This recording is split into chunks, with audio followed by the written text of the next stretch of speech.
இயேசு உங்களை நேசிக்கிறார். பிரியமானவர்களே, இந்த நாளில் ஆண்டவர் நம்மளோடு பேசும்படியாக வேதத்திலிருந்து 2 வசனங்களை கூட வாசித்து நாம் அறிந்து கொள்ளக்கூடிய ஆண்டவர் நம்மளோடு பேசுகிற காரியத்தை பார்ப்போம். அது ரோமர் புஸ்தகம் 13வது அதிகாரம் 12-13 வசனங்கள் இப்படியாக சொல்லுகிறது. இரவு சென்று போயிற்று, பகல் சமீபமாயிற்று. ஆகையால் அந்தகாரத்தின் கிரியைகளை நாம் தள்ளிவிட்டு ஒளியின் ஆயுதங்களை தரித்து கொள்ள கடவோம்.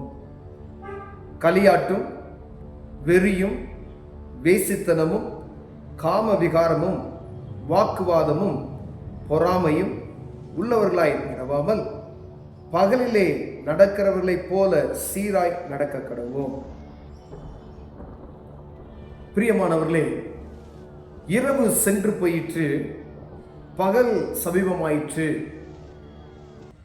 ஆகையால் அந்தகார கிரியைகளை நாம் தள்ளிவிட்டு ஒளியின் ஆயுதங்களை தரித்து கொள்ள கடவோம் என்று வேதம் சொல்லுகிறது. பிரியமான, இரவு சென்று போயிற்று.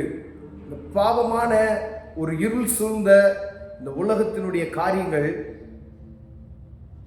கடந்து போயிற்று.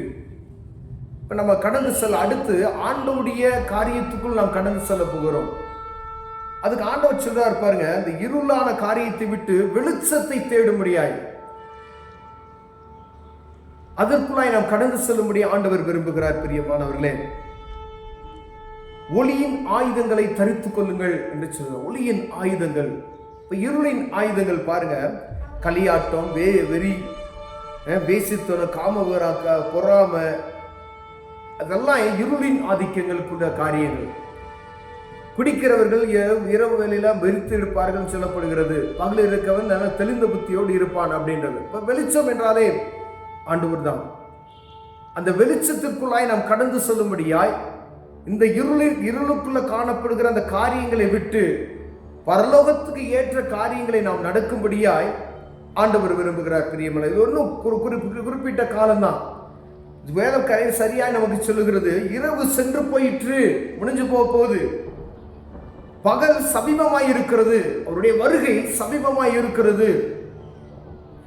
அதற்கான காரியத்துல இந்த இருளின் காரியங்களை விட்டு, இந்த உலகத்தினுடைய காரியங்களை விட்டு அந்த ஒளியின் ஆயுதங்களை நாம் தரித்துக் கொள்ள கடவோம் என்று வேதம் சொல்லுகிறது. பிரியமானவர்களே, இந்த 3வது வசனம் பாருங்க, துர் இச்சைகளுக்கு இடமாக உடலை பேணாமல், துர் இச்சைகளுக்கு இடமாக உடலை பேணாமல் இருந்து கர்த்தராகிய இயேசு கிறிஸ்துவை தரித்துக் கொள்ளுங்கள்.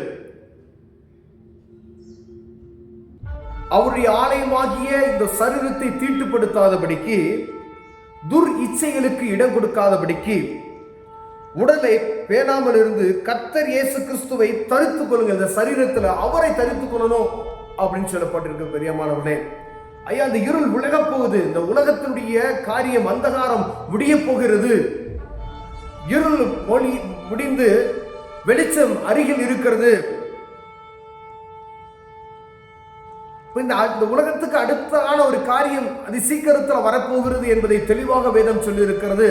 இந்த உலகத்துக்குரிய காரியத்தை விட்டு, இந்த இருளின் காரியத்தை விட்டுட்டு ஒளியின் காரியத்தை பிடி, அதற்கான காரியங்களை என்ன செய்யணுமோ அதை பாரு சொல்லி ஆண்டவர் சொல்கிறார். பிரியமான, ஒருவேளை இந்த பூமியில நம்ம இருக்கக்கூடிய காலங்கள் மிகவும் சொற்பமான காலங்கள்.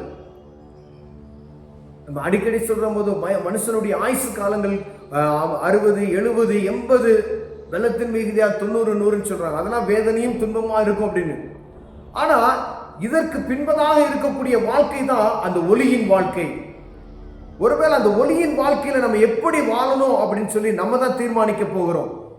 ஒருவேளை அந்த ஒளியின் வாழ்க்கையில நம்ம போய் இருக்கணும் அப்படின்னு சொன்னா, இந்த பூமியில கொடுக்கப்பட்ட இந்த உலகப்புறமான காரியங்களில் நாம் அசுத்தங்களை விட்டு, இந்த கீழே சொல்லப்பட்டு இருக்கிற களியாட்டோ, இந்த வெறி, வேசித்தனம், காமரம், உலகத்தினுடைய காரியத்தில் அநேக விதமான அருவருப்பான காரியங்கள் இருக்கிறதை நாம் அறிந்திருக்கிறோம். அவையெல்லாம் விடணும், விட்டு ஒரு நீதிமானாய் நடந்து கொள்ளணும்னு சொல்லி ஆண்டவர் விரும்புகிறார். பிரியமானவர்களே, இதுதான் இந்த அசுத்தமான காரியங்களை விட்டு ஒரு பரிசுத்தமான ஒரு காரியத்துக்குள் நீங்க கடந்து சொல்லுங்க.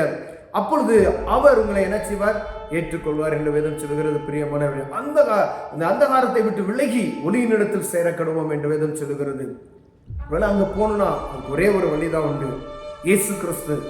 அவரை விசுவாசித்து அவரை சொந்த இரட்சகராய் நாம் ஏற்றுக்கொண்டோமானால் அந்த இடத்துக்கு, அந்த பரலோக ராஜ்யத்துக்கு நம்ம போவதற்கு அவரை அன்றி ஒருவரும் கிடையாது என்று வேதம் சொல்லு. என்னை அன்றி பிதாவினிடத்தில் ஒருவனும் வரான் என்று வேதம் சொல்லுது.